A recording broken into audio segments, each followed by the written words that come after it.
everybody. Welcome to UGA Sports Live. My name is Roddy DeBulsey. I'm joined by Dane Young and, of course, Jim Donnan, the former Georgia Bulldogs head coach. And the main reason you are all watching the show today, we appreciate you joining us on this Wednesday lunchtime. We couldn't do it yesterday because we were speaking to some of the coaches. We got to speak to Kirby Smart last Thursday when they started practice. Of course, he spoke to us before practice, so we haven't spoken to him since. But on Tuesday, we got to speak with Glenn Schumann and Travaris Robinson, the Georgia's two defensive co-coordinators. And a very good day. I do appreciate getting to speak to those guys. Glenn Schumann is always very interesting. I ran into him right before he went in, and he said, "Hey, it's our yearly meeting."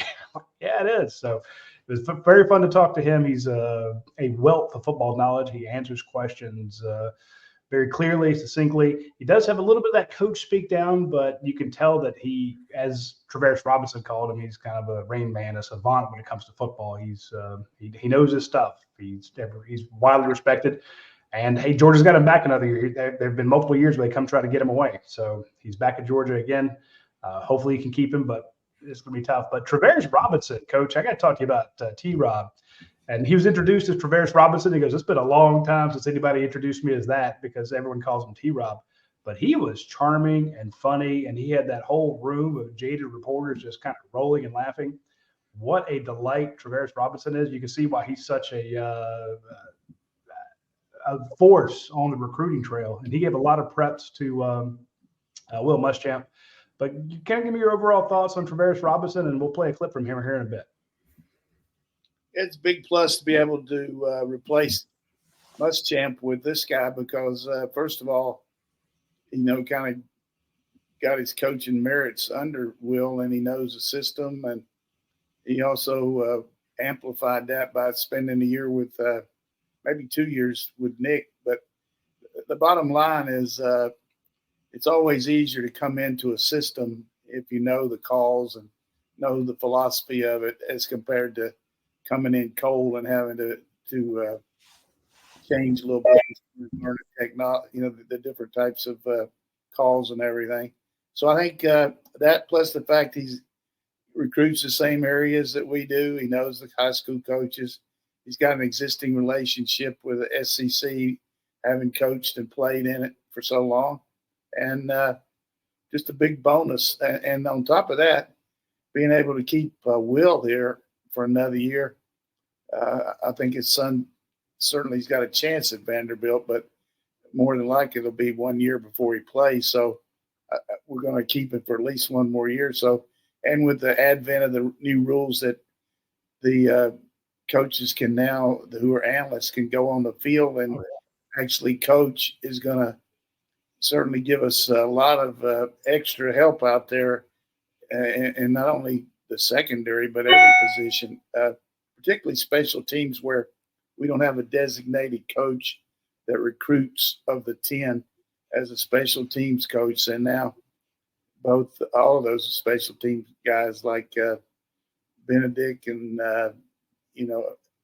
all of them will be able to get on the field and instead of just meeting with the players. So I think our special teams get a little bit more emphasis. I don't know I could get much more, but certainly going to be better. But kind of all-encompassing answer there. But as you mentioned, Glenn is a very accomplished young coach. It's really blossomed here and had a chance to move up the ladder. And as everybody knows, if you win at Georgia on the level we have, other people are going to come calling. Particularly in his case, it's been professional teams. 2 years ago, the Eagles. Last year, the Titans, who got a new coach and tried to lure him to be a defensive coach. So we'll see how that goes, but let's just enjoy having him here for another year. Roddy, you said he joked about his annual appearance with media. One thing that dawned on me, when they get to postseason, they tend to open up and have more coaches and players available. Bowl season historically with more playoff games. I wonder if that changes a little bit because we haven't had to deal with that as much yet. No. I take that back. It is unmapped territory, so we don't know what that will be like. But as much as it drives me crazy the way Kirby Smart does it, I get it. It is a lot easier, and we're seeing this in politics and such. It's a lot easier. And Coach pointed this out years ago when I was complaining about Kirby Smart. He It's like, look, it's a lot easier when there's one man, one person, one point person. That's why you have a director of communications at UGA, and then you have one for like the entire school. You have one at the athletic direct program, and then one, for the school wide. Only one person to get the message out, and you don't have to worry. If there's 8 people talking, you don't know what all of them are saying. You can't keep up with them. So it all goes through Kirby. So as much as I would love a chance to speak more to Rob, and again to bandy ideas around with Glenn Schumann and to hear his philosophy. And Thursday we get Mike Bobo and Todd Hartley. But two other guys that are great to interview. We'll talk to them tomorrow, so be sure to tune in for that. But I get why Kirby Smart does it, and I can see if they give him his choice in the playoffs, he can be like, nope, I'll show up, I'll do it, and it'll all go through him. So I'm hoping to get those guys again, but I'm not counting on it, is the way to put it. So. They're savvy guys, and as they take jobs in the future, these appearances help them do their. Dale McGee is getting more appearances than he's ever had before, at least since coaching high school. And he had plenty at Georgia because of, times like this week. So that's helpful for them, especially to avoid moments like Deshaun Foster had when he, was at Big Ten Media Days. The classic. Coach John is shaking his head. It's trying to help these coaches a little bit as far as telling them about what's going to happen as far as when they do have an interview or starting to talk to other schools. But basically always reflect on the fact that this is your chance to, for not only the Georgia people to see you, but also the different parents that you're recruiting, let them know your philosophy. An athletic director that starts to look at some candidates, the agents have that on file and send that to them. Say, here's his presence on the camera. It shows you. Because, any way you look at it, the guy's going to be the voice of your program. And it's a definite plus, certainly if he's got some good communication skills and TV and radio ability that you don't have to worry about when you bring him in there on top of his expertise as a coach and recruiter. So this is an opportunity for them to show their wares, and they do a good job of it. And I think Kirby's expanded that a little bit. It used to be just the coordinator.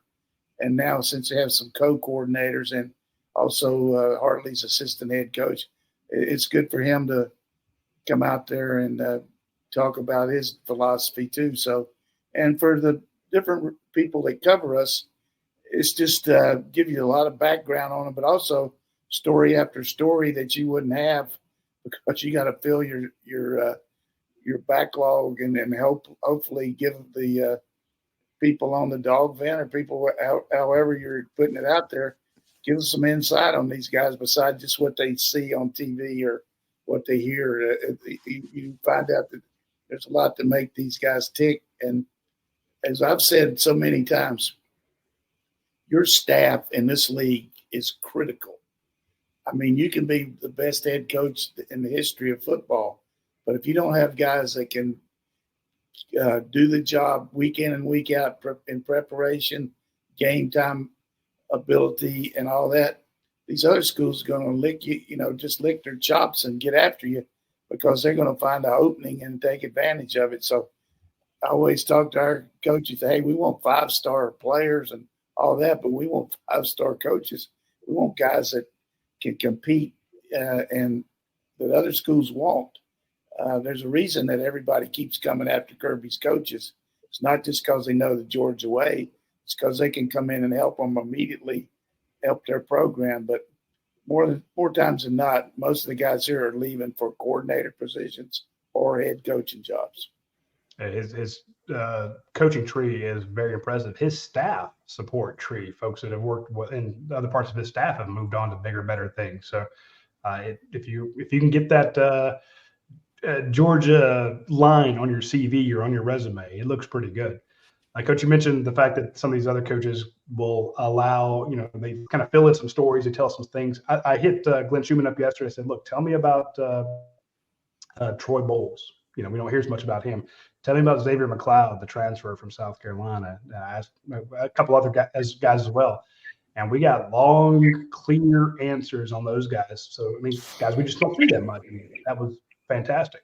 And then, of course, we had when we spoke to T-Rob, he had a lot of stories. And it was also very interesting asking him about what's it like, because he was on that Alabama squad that beat Georgia in the SEC championship, and he was asked about who gives you trouble, what is it like going up against Carson Beck every day in offense. You scouted against him, your team won.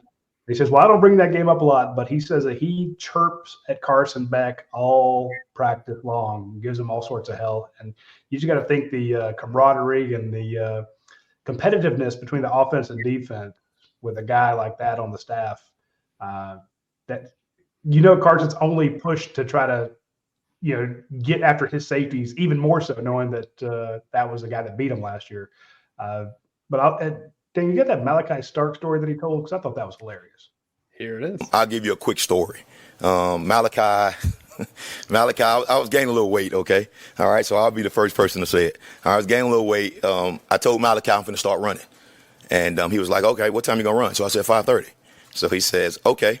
So I get in at 5:30, and Malachi's in the dang indoor waiting on me. All right, so I run the first day. All right, so I'm like, all right. So he said, hey, what time we coming tomorrow, coach? So I said, all right, we're going to come at 5:30 again. Same thing. So then the next day, I was my knee was bothering me a little bit. So I said, I ain't going to run tomorrow. All right, but I wasn't going to tell Malachi that. So I get home, it's probably about 10:30, 11 o'clock, and I get a text from Malachi, hey, what time we going, coach? All right, and Malachi a lot faster than me, in case you guys are wondering, and that's even when I play. All right, so, he's straining, he's doing all the things, but it's the same thing he does on the field, right? He's holding people accountable. I think that's one of his greatest traits. Yes, he's a good football player. Yes, he's a great ball hawk, all that kind of stuff, but at the end of the day, Malachi holds people accountable, and he holds himself accountable. That's why he's a good player. Coach, I know you got to love that. Yeah, I mean, just from the get-go, here's a new coach that is bonding with his player. And, the fact that Malachi would want to just be around him like that and help him just shows you the kind of kid. We all know around here what Malachi is all about. But the fact that he would do that. And we got a little Nick Saban in there with T-Rob. He's saying, he almost Nick says that during his talks, and Pruitt was the worst for that. He started doing Nick. I told Pruitt, I said, "Are you Nick Saban? Or are you Jeremy Pruitt?" I mean, he would say, "I," and I just you hear that, but good enthusiasm there by T-Rob. I like that energy. He brings that to the playing field, and certainly he's got a one up on all of us over here with that win that he had. And a lot of people don't know it. Maybe it was put out maybe later in the year, but after the loss to Texas last year, Nick made a change in the play calling on defense and started letting T-Rob call the defense. And there was direct correlation between their ability to get the plays in and everything. I didn't know that. As the season progressed. He actually did a good job with that. I think Lane Kiffin was the first one to say something about it because of some of the styles that they were doing. But still, to be a play caller for Nick Saban is really a feather in your cap because that's something that he likes to delegate. He gave it to Kirby, and another coach that I had was Gary Gibbs, and that was his defensive coordinator. And Nick lets you call the game. I know that he's very good about delegating, and but of course I don't want to talk about Nick. I don't want to talk about Well, Coach, I remember you saying that if your most talented players were your hardest workers, that's when you can get some magic done in football. And the story reminded me, Dwayne Wade tells a story in 2008 at the Olympics that the team gets there, they're playing for Team USA, and they're doing all the stuff they're supposed to be doing. And Kobe Bryant starts doing these workouts at 4:30 in the morning. And every morning he's doing that. And people are wondering, what's he doing that? Why is he not doing all the other Olympics-related stuff? And all of a sudden, LeBron James sees Kobe down there practicing, and he starts joining him. And then before you know it, within a week, the whole team is out there doing 4:30 workouts before the Olympics. That's the kind of stuff that if you have – Malachi Starks is that kind of good talent at Georgia, and if he's working that hard. Yeah, we got a lot of self-motivated guys. Everybody reads about Michael Williams the first spring he was here. staying out after practice and hitting the sled and doing all those little things help you improve. And Dwayne Wade, doing the color in the Olympics, and somebody needs to tell him to let us watch the game a little bit. I mean, he's not commenting on every play like continuous call. I mean, he's good, but hey, I had to mute him there a little bit. I mean, it's obvious that the guy shot the 3-pointer. I mean, come on, Dwayne. Well, the first game he did, Coach, he used the same catchphrase about 3 times. So, I mean, you could tell he was trying to work it in there some way, and he didn't have more in the toolbox. He more than makes up for that with his knowledge and everything, but needs a little coaching on that. And everybody starts doing games on TV. One of the things I got early on, the guy told me, he said, look, you got to tell them what they don't see. Everybody can see stuff. Just tell them what's not so obvious, and don't talk through the play. Let it happen, and then come in and give your expertise on it. And I think some of these guys drive me nuts trying to act like nobody's watching the game, and they're actually acting like it's on radio. But I'm not going to mention who they are. But that's the only reason we have you on, Coach, is to tell us what we don't know, which of course is pretty easy. But yeah, I'm sure a lot of them mute me too. But no, during the watch along show, me and Roddy have been like, "Oh, that's a first down for Georgia. That's great." And Coach is over there and be like, "Yeah, but it's on the 9-yard line." And so that's going to be frustrating to be first and goal on the 9. We're like, are you drunk? This is great news. You're like, no, damn it. Get on me about muting this stuff and not listening to what the guys say. But I've got the closed caption. I can read it. But some of these guys, there's no way I'm going to listen to them. Yeah, I did enjoy listening to kind of the recap of Glenn Schumann breaking down, the defense. He's asked a lot of questions, and he does something that I enjoyed in Stetson Bennett. I was talking to you about this the other day, Coach. Whenever we talked to Stetson Bennett, you'd ask Stetson a question, and he didn't immediately reach for the cliches. He would pause and think about it, and then he would deliver usually a pretty interesting answer. I mean, some cliches in there, but it was always he took time, and he didn't just assume what you were asking. He worked over his mind. Glenn Schumann did that. We'd ask him a question, and there'd be kind of a pause, and then he'd come out with his soliloquy, answering the question. He was pretty. That's good. I'm glad to hear that. Basically speaking, when somebody's asking you something and you're not sure, if you start talking right away, you're going to probably say something you don't need to. There's nothing wrong with pausing and reflection. Silence is golden, especially when you're negotiating, especially when you're recruiting a guy and you say something to him and you just leave it open. And every time they're going to start talking pretty quick. I mean, especially, particularly if you got them in where you think you're getting ready to close them. I love that close. I love the fact that getting ready to close the guy out, but I didn't like it when it didn't come my way. But what was the line that you said you used? Something about like, if I didn't ask my wife, she wouldn't have said yes. No, I mean, the pressure, builds up and everything, and everybody's tight, and the guy wants to come on your way. And a real good line would be, "Hey, let me just tell you, Dane, my wife wouldn't have married me if I hadn't asked her. So here's the deal. I'm asking you want to come to Georgia?"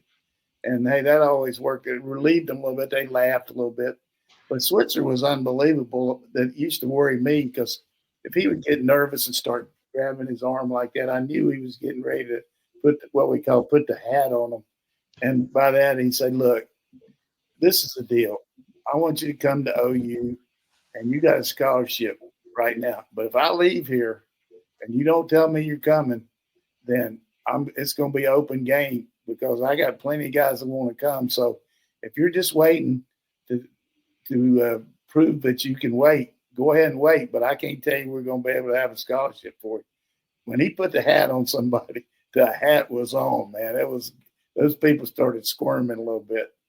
And then he would say, if somebody tell him about OSU, I'm still talking about OSU. He'd say, "Listen, you could go to the moon and land up there and stay for 50 years and come back and it'd still be the same. We kicked their ass." I mean, and then that kid, "Yes, sir, coach. I want to come to Oklahoma." can't go to little brother. We know that Will Muschamp is a master on the recruiting trail, and he signed some very talented players for Georgia, recruiting pretty hard. Having him still on the staff helps. When he left, you're like, whoa. Or when we step down to an analyst, you're like, well, Georgia's losing an incredible secondary coach. They're losing a safeties coach. They're losing this, two-time SEC head coach. How are you going to replace him? And then you hear it's, his, I won't call him a mentoree, but a guy that he's worked with him, and Travaris Robinson. And Travaris, again, said a lot of great things about Will Muschamp, but he's not Will. Will Muschamp might be his mentor, but just like Kirby Smart is not still a Nick Saban's shadow, T-Rob is no longer a Will Muschamp's shadow. I thought it was very interesting when we asked about like Janelle Aguero and some other guys. He's like, oh, yeah, I know him. Well, we already had a previous relationship. I recruited him to Alabama. I recruited him here. He knows these guys are on the team already. It wasn't like he had to walk in the first day and go, hey, so you're Malachi Starks? Well, nice to meet you, Mr. Starks. He knew these guys. He already had a relationship with them. And if you're going to get him and Kirby Smart trying to close, and then, when they're on campus, Will Muschamp's still here. Well, hey, you got KJ Bolden last year. That was pretty impressive. So I think you got I don't know if they call it putting the hat on, coach, but you got some that recruiting backfield. I mean, that recruiting squad you have right now, it's pretty impressive. Yeah, and want to mention on campus too, Coach Cooper. I mean, that guy is behind the scenes doing a lot of stuff, talking to people. One of the best. He was huge in the KJ Bolden situation. I'm talking about huge. So, you got different factions there. But I want to say this about T-Rob, which I respect. If you look back on the last couple of years, we've had some openings in the secondary a couple of times, where we lost a secondary coach to became a coordinator, I think, in Indiana. We had lost one that went to Miami. I don't know if or they were told to go. But the point is, both times this guy, T-Rob, had a chance to look at coming to Georgia, but he looked at his career, which I thought was very insightful of him, and said, look, I need to get out from under the Will Must. Not that he wanted to leave Will, but, I need to go out and broaden my horizons and be in another situation if I'm going to become a head coach, because I'll just be, even though it's good to have that background, I just have that one philosophy. And so he took a job at Miami, and then he went to and took one at Alabama under Nick.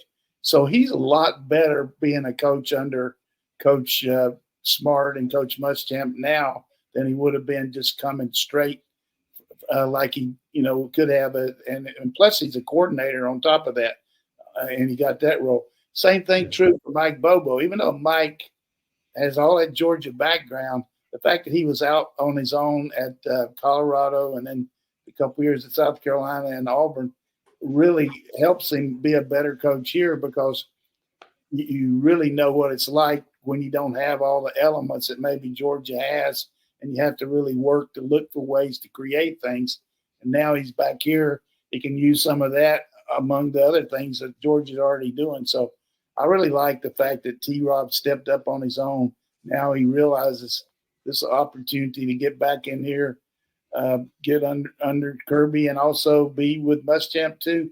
And like you mentioned, Coach Schumann, who really the thing I like about him is the guy is always studying other programs, getting, he's got constant talking to Lanning and all these other people around the country. So really building the model here at Georgia and making it better every year.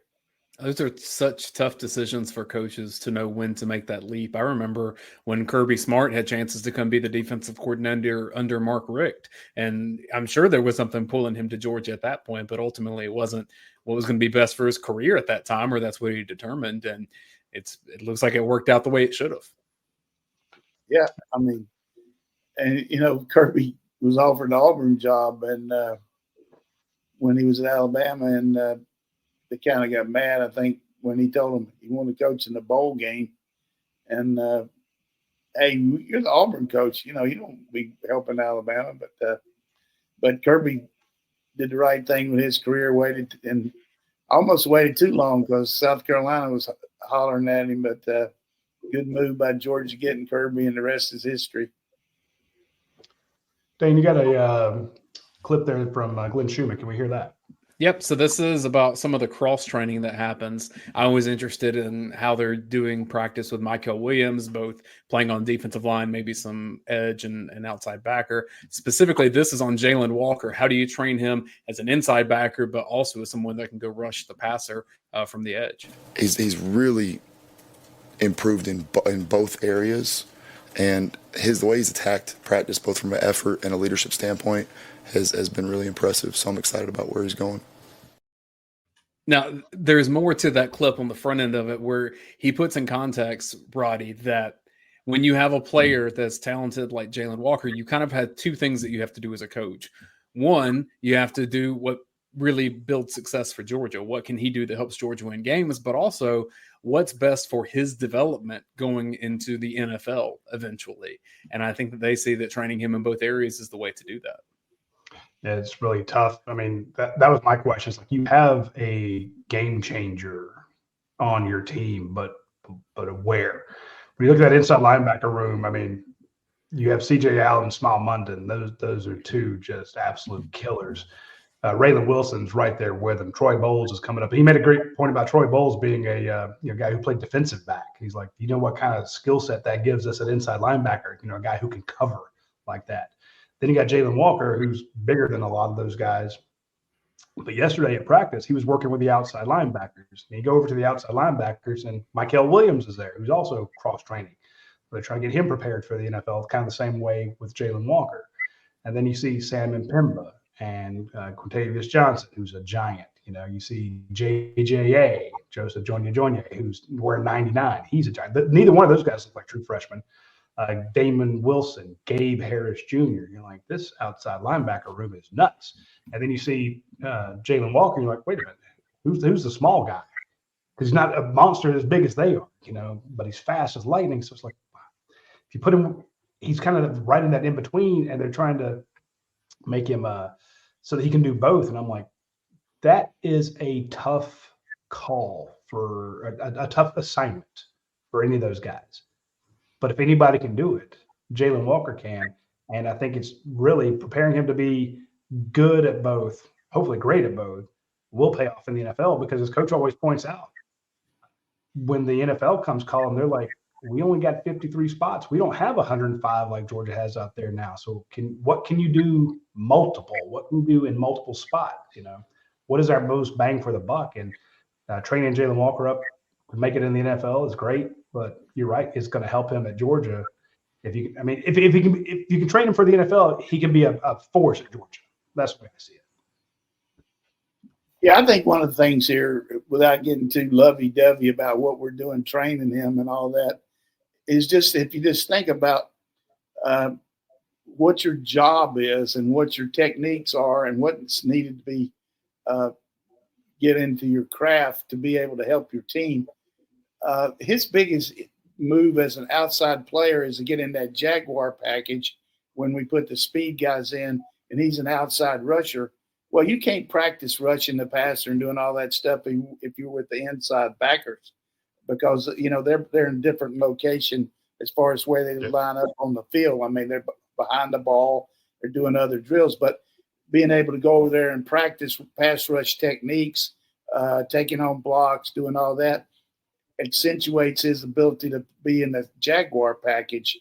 And just like same thing with Michael, moving him some inside and outside. So I think some of the fans need to understand why they do that, is so you can do a better job of when you're put in that role. You just can't say, well, I'm a good athlete and I can do this. These guys are going to block you. They're going to use technique, and you better know what to do technique-wise if you're in this league. Same thing with a safety becoming, moving up to star or back and forth. But it's I always talked about the New York Life team. That's your insurance team. It's what you're going to do in case of so-and-so goes down. How can we affect our team the least and stop doing and not have to stop doing what we do well because of an injury? So you're ensuring that by taking these players, putting them in some other positions, and if needed, so put them in there. But if they're good enough, you can put them in there and keep people fresh. So New York life is a good situation. I like that insurance of knowing these guys are multifaceted. Well, we got an insurance policy we're going to talk about on the offensive line here in a minute. There's also some breaking news about Jim Harbaugh and NCAA. We'll talk about that after this quick commercial break. First, I want to mention our friends at Athens Ford. When you get the chance, swing by Athens Ford. It's August. It is it's SUV season out at Athens Ford. You can get up to $7,000 off MSRP, like the 2024 Ford Bronco and Bronco Sport, all models, $7,000 off MSRP. Up to $7,000 off of 2024 Ford Explorer, all models. I'm telling you, the Explorer is a great one. If you get it for $7,000 off, that's a great deal. Ford Escape up to $5,000 off, and the Ford Edge, $7,000 off a Ford Edge is ridiculous. So when you get the chance, swing out to Athens Ford. You'll get the lifetime powertrain warranty. You do not get that at every Ford dealership. That is a exclusive deal at Athens Ford. Check them out when you get the chance. Also, today is Wednesday, so we missed the double points on YourPie. But every Tuesday, if you order through the YourPie app, you get double the points. So can't get double points now, but if you do use the app, you can get all the points build up really fast. You get free gelato, free breadsticks, free cheese sticks, free drinks, free brownies, free pizzas, sandwiches, all that great stuff that they have at YourPie. There's over 70 YourPie locations. They're a longtime sponsor of this show, and it is one of the best pizzas you will ever get anywhere in this world. You'll be very, very happy. It is Italian pizza. The concept was created in Ischia, Italy. So Drew and Natalie French had it out there, and they said, let's bring this to the States. And so you can get the fantastic pizza. If you've ever been to Rome or in Italy and you want that pizza, you can get it right there at YourPie. So check them out. I was not aware of their Kickin' Barbecue Peach Pizza. I knew they had peach and prosciutto because I've had that plenty of times. But barbecue sauce, mozzarella, bacon, jalapenos, peaches, onions, and Mike's Hot Honey. That may be dinner tonight. I could see that. Coach, breaking news. This is from Yahoo Sports. The NCAA has given Jim Harbaugh a 4-year show cause penalty and a 1-year suspension for his involvement in the COVID dead period recruiting violations. This is not related to the Connor Stalions sign stealing case. So, well, that's going to come up too. I mean, I think the best thing he could have done on that was not say anything after the fact here. Yesterday he was talking about, he didn't know anything about it. Come on, he's standing there listening on the phones, unless his phone was mute and he wasn't hearing the signals. But I got a lot of respect for Jim Harbaugh as a player, a coach, a man. He's a good guy, but come on, that was BS, that sign stealing thing. It was complete BS. Yeah, I know that a lot of people are kind of waiting for the shoe to drop. Okay, they give him a show cause penalty and a suspension. He's not there anymore. I mean, if he returns to college football in 5 years, then does it kick in? I mean, how do you punish somebody who's not there? It goes with you, but it's going to be interesting to see what happens to Sharon Moore, the head coach, because he's got these violations pending as far as the implications there that he deleted these text messages to Stallions. And how about Stallions going on Netflix? I wonder what they're paying him. I mean, I don't know if he's going to open up his veins and say a lot, but I'm looking forward to that one. Interesting to see, but there's always this is going to be a tainted national championship any way you look at it. Everybody in the league turned them in. It's like when Ole Miss, people were saying, well, Freeze isn't cheating, doing all that.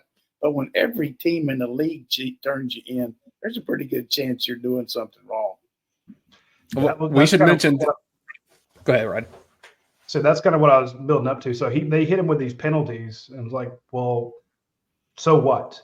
It doesn't matter, or I don't think people will let it go until there's a real punishment. So in other words, we've seen these teams that have all these accusations of paying players or doing cheating, but they still have the national championship trophy in that locker room. And even if they get busted and all the coaches get fired, even go back to the Cam Newton thing, like, wow, well, he's suspended, then he's not.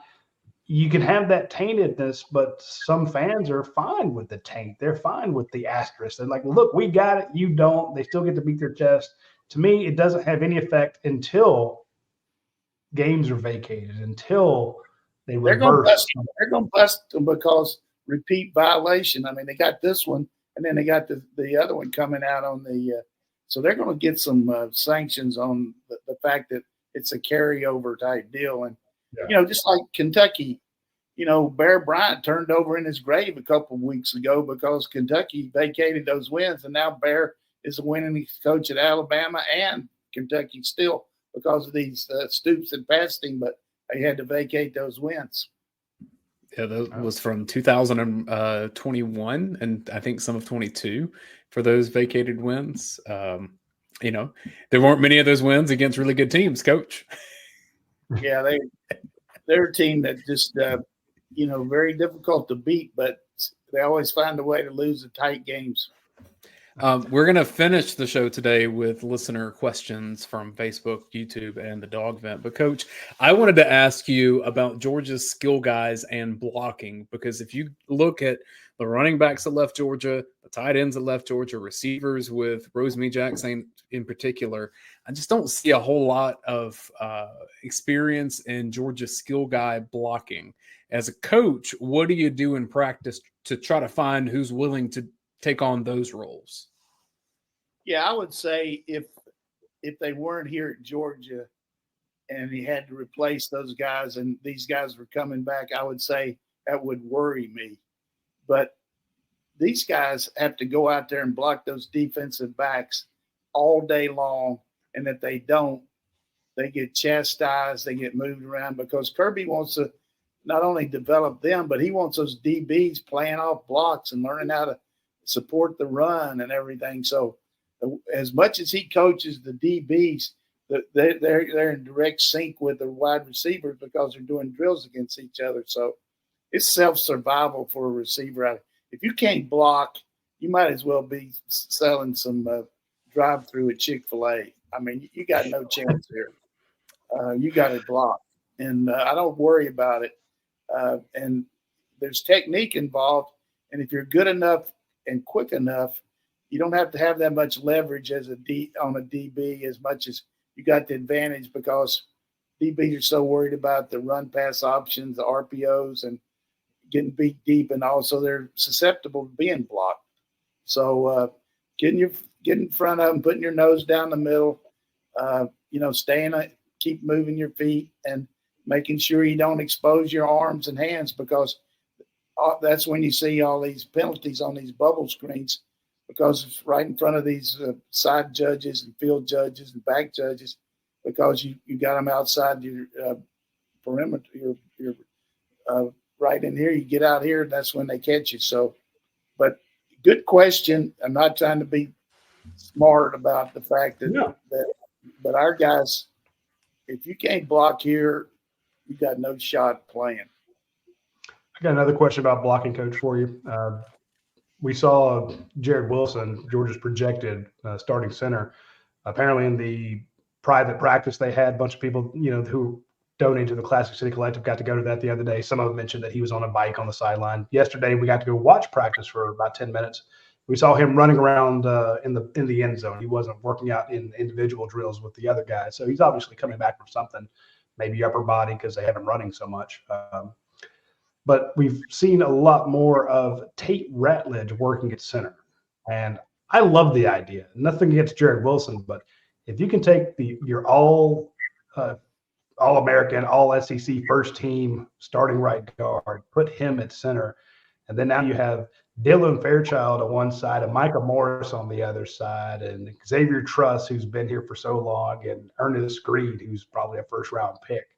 That offensive line looks nasty, but how do you take a guy who's played as many games as Tate Ratledge and go, you're a center now? I mean, you love him at right guard next to Xavier Truss and Monroe Freeling. He's a monster over there, but you got Dylan Fairchild to back him up. Give me your thoughts about how this offensive line could work out, and is it just that's what you got to do to get through practice and building depth?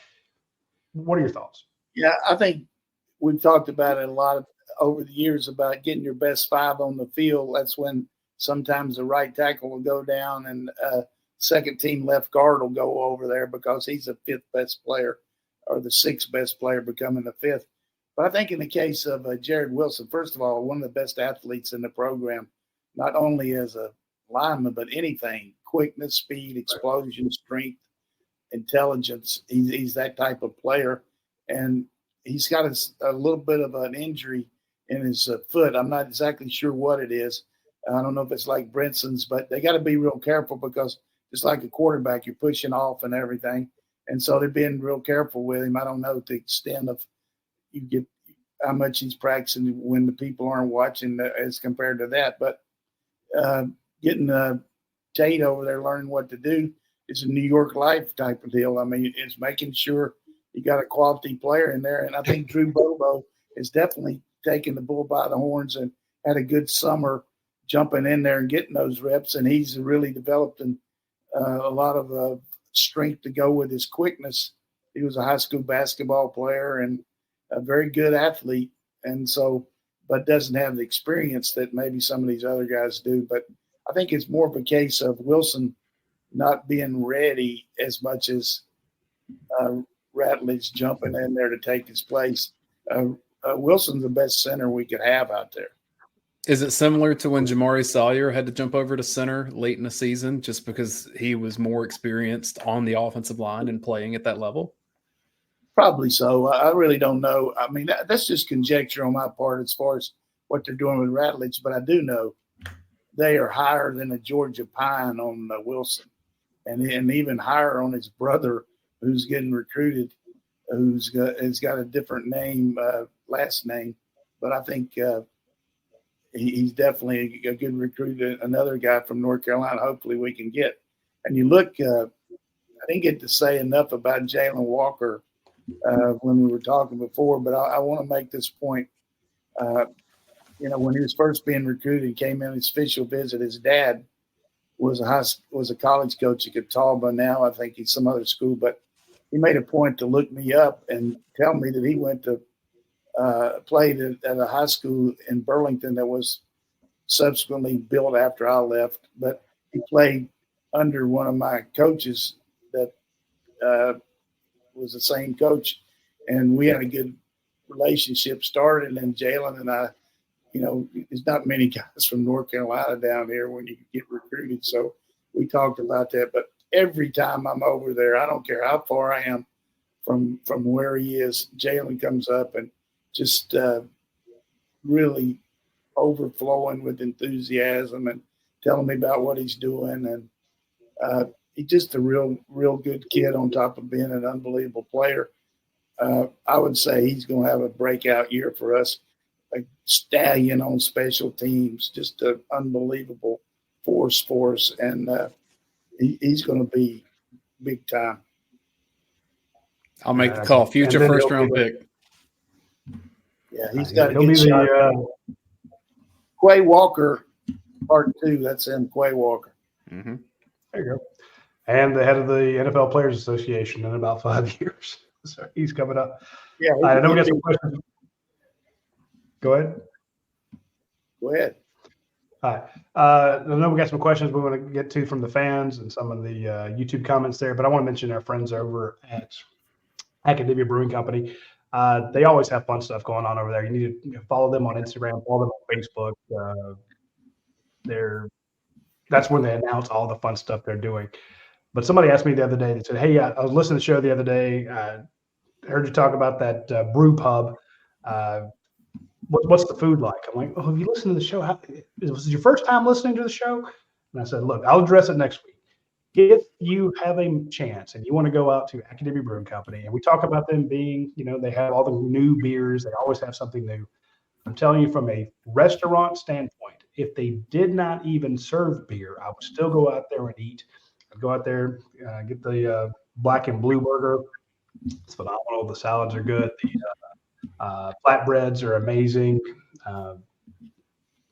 The best scallops I ever had were out there. So I'm just saying, if you hear us talk about a brew pub and you think, I don't want to go out there, I don't drink that much, it's not worth it for me, try Academia Brewing Company. just as a restaurant, and then let me know what you think about it. I'm sure you'll be impressed.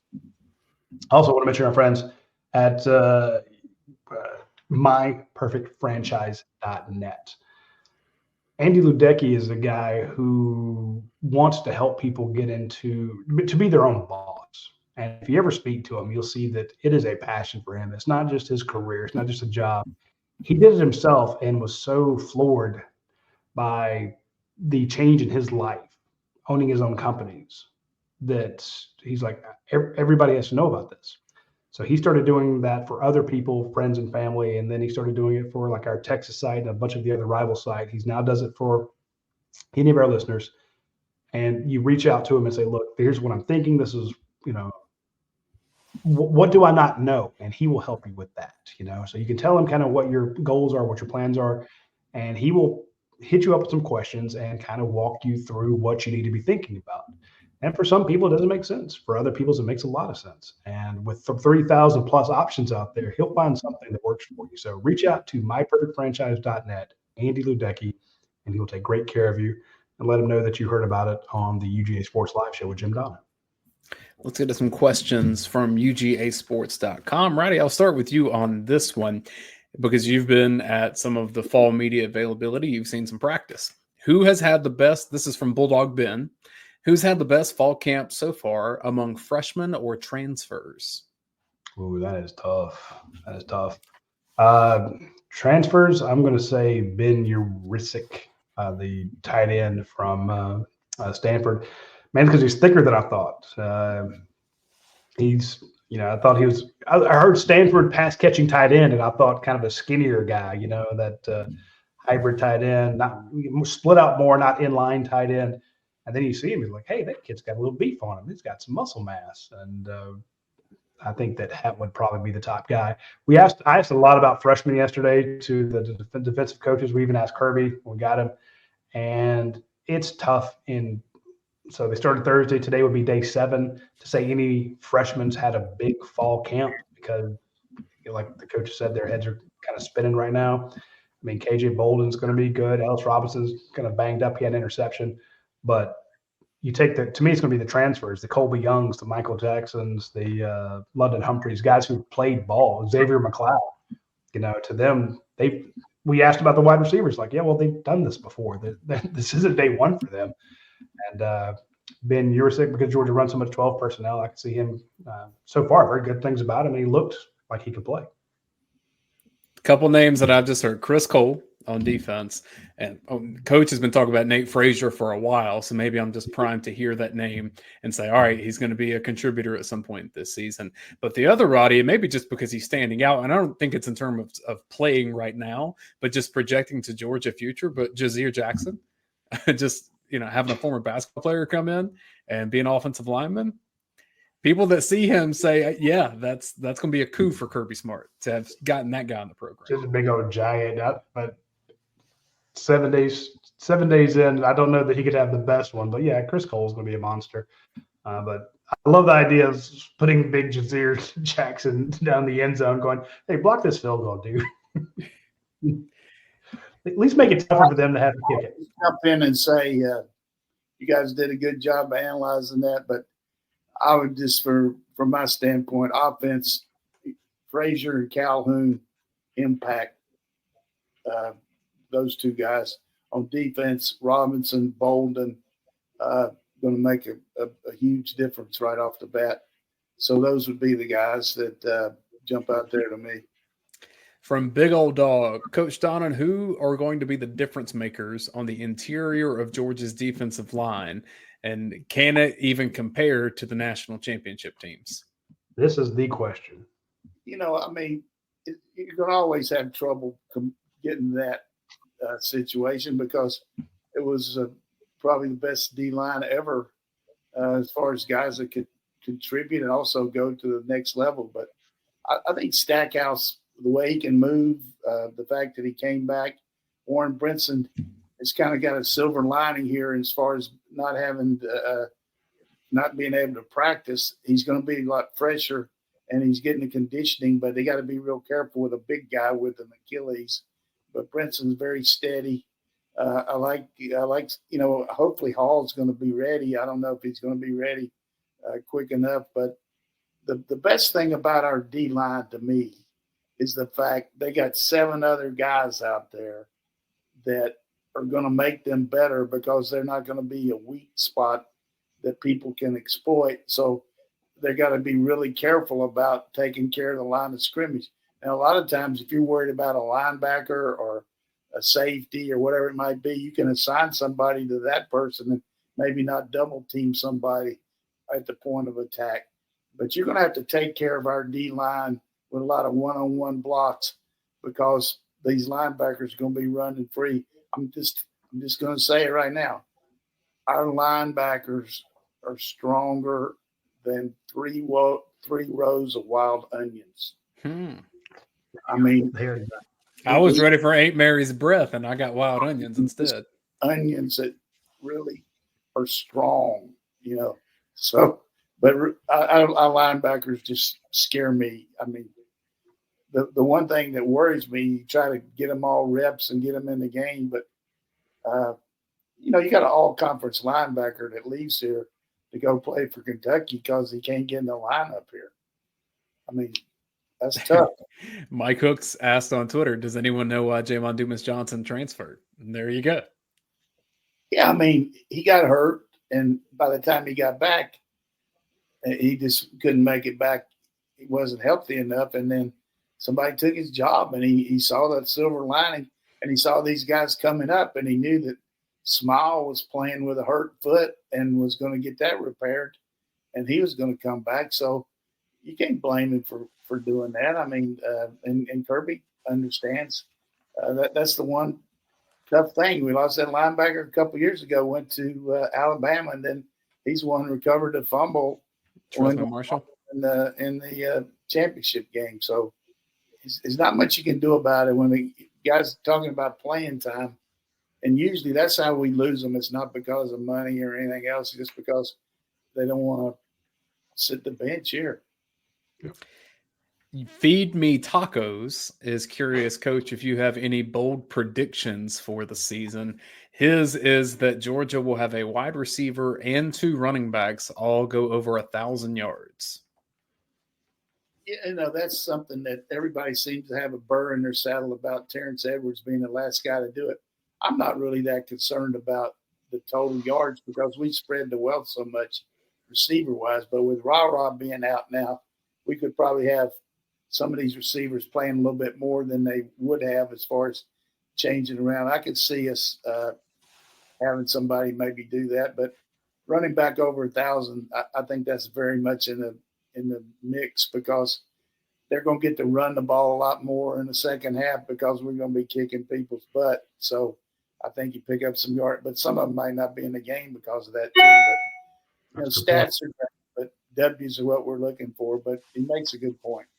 From Billy Zane, it might depend on the position, but were you more likely to play a less experienced but more talented and impactful player who was a bit more prone to make mistakes, or a more experienced player who was steady and maybe didn't make as many mistakes, but could be a little less talented? Yeah, I mean, if they were pretty close, I'm going to go with the talented guy because you can tolerate some of the things that they make, but it's your job as a coach to eliminate the opportunities to make mistakes by giving them a smaller package of plays and then let them get after it. A confused player is not going to play very well. So I always talk to our guys about, hey, you say, well, he doesn't know the plays. That's your job. You got to get him in here, meet with him more, talk to him, teach him the plays. I really think that the evolution of the walkthrough that we hear about all the time, where the coaches can go out on the field and actually just have a meeting on the grass there. They're going out there and walking through what they would be putting on the board there. And at the same time, they've got pictures of it on the video board that shows you what you're doing, but you're walking through it. Just a great training method there. And we've even evolved into a situation where during practice now, before practice, they have a meeting. And then during the meeting, they'll actually go out and take 15, 20 minutes of walkthrough that's part of the meeting and then come back and finish the meeting and then go to the walkthrough. So if you just catch my drift, the walkthrough is so good that they're adding more to it to the meeting time. And I like to test the players. You just can't take for granted that they know the answers and all that. Continually test them, make them put it down on paper, take copious notes, and reflect back on it and make sure that you understand what to do. But as far as answering Billy's question, if a guy is a chronic, talented guy that makes a lot of mistakes, then you can't tolerate that. But if you're stopping yourself and making mistakes, and like I talked about earlier, like Kentucky losing games, they find a way to lose games. We don't lose many games here. Last year, what we did was that one quarter where we turned the ball over, missed a field goal, all those things made as much as Alabama winning as us losing. So, but as far as experience, I always talk about the kamikaze pilot. You wouldn't want a kamikaze pilot that flew 1,000 missions. He's good at good experience, but he can't do the job. He can't kill himself. Coach, what you're talking about too reflects the NFL and draft process. I watched some of the Hard Knocks with the Giants off season, and I think it was Brian Dable doing his interview with Jaden Daniels, and he did really all the quarterbacks they had. And he gave him a play call, asked him to regurgitate it back to them. Then they continued the conversation about other things. And then 10 minutes later, right, what was that play call again? And they had to remember and spit it right back out. So, I mean, that's constant prep for what their future is. Exactly. I mean, the reason people forget things is they never learned it in the first place. So you got to concentrate when you're in a pressurized situation and absorb it and be able to keep it going when you get into another situation. And, you know, I learned very early as a quarterback, my coach, we had a lot of verbiage in college, a lot more than I really liked, but some of our plays we wouldn't run unless I could say them. I mean, if you got them, if you couldn't get it out, then our coach wouldn't let you do it because he's worried about people getting confused and everything. But you can't imagine how many times I would just be in front of a mirror and practice calling the play, and then you get in the huddle because your players are going to react to you. If you get in the huddle and you can't really say what needs to be said, then how in the world they think the play is going to work? Last 3 minutes of the show, we'll sneak in questions from YouTube and Facebook. Greg Hendricks, what are your thoughts on KJ Bolden potentially starting before the season ends? You know, it's hard to project anything like that because we've got some experienced guys and Dan Jackson, and we brought Pope in from Alabama, and certainly we got Malachi, but just a skill set that's probably a little bit more advanced than most guys. Playing in a really good program like Buford, having the chance to come here in the spring and get the system in place a lot like Malachi did. I would say he's got a better than 50% chance of, just because of his ability, getting on the field. Whether it's a starting position, I don't know, but he'll be special teams and he'll get a lot of opportunities. It just makes you feel good that he's here instead of Florida State. Paul Trollinger wants to know, Coach, where has Georgia improved the most coming into this season from last year? Holy smoke. Paul, make it hard on the old coach here. I mean, everybody knows the biggest room for improvements is, you got to be able to improve every year. So I think from our standpoint, just a little bit more depth in the secondary is really there. When you think about the guys we lost, it's hard to say that, but we do have some really consistent depth with those four corners and the safety situation with Aguero coming back to take over Star. So I would say just depth in the defensive backfield is one thing. And then special teams, I just think as good as we are with the punter and the place kicker, I just feel like that we'll continue to be excellent there and keep improving there too. From Phil Rogers, Coach, what does Clemson do on offense that makes Kirby nervous? Let me just tell you something. Who asked that question? Phil Rogers. Okay, Phil, let me just say this. If you know Kirby Smart or you've seen Kirby Smart, Clemson going to the dressing room makes Kirby nervous. Anything about any team makes Kirby nervous. He's just worried. He just takes care of every issue. Not so much that he's nervous. He's hyper about it. He worries Yeah. about is so and so in the right line in the warm ups. Why did you come out late when you're supposed to be here to stretch at a certain time? All those little things, he's on top of it, and it's just a case of being thorough. It's Kirby, but as far as Clemson, we mentioned this on the show last week. Having a big time game like that, it's got everybody's attention. You got to get through these first 2 weeks and get your packages in and install and all that, but then focus on Clemson. But I can tell you this, they've been practicing against Clemson since February 1st. Two more quickly. Foster Moss, friend of the show, loyal fan. Coach, do you think Georgia has the depth on the defensive line to make it through the tough stretch of the season? Yeah, I think some of it is inexperience depth, but it's going to get better. And the way you get better is not only game practice, but going against our offense. You go back to some of the guys that were on the scout team a few years ago, the more they practice against our offense, the better they get at self-survival. So we'll develop some really good depth just practice-wise there. And there's some really good bodies. I know Roddy said he's been out there watching them a couple times. I haven't been able to go over there yet because of my eye, but I think the main thing is just there's some big guys out there that are going to get better just because of what they're doing in practice.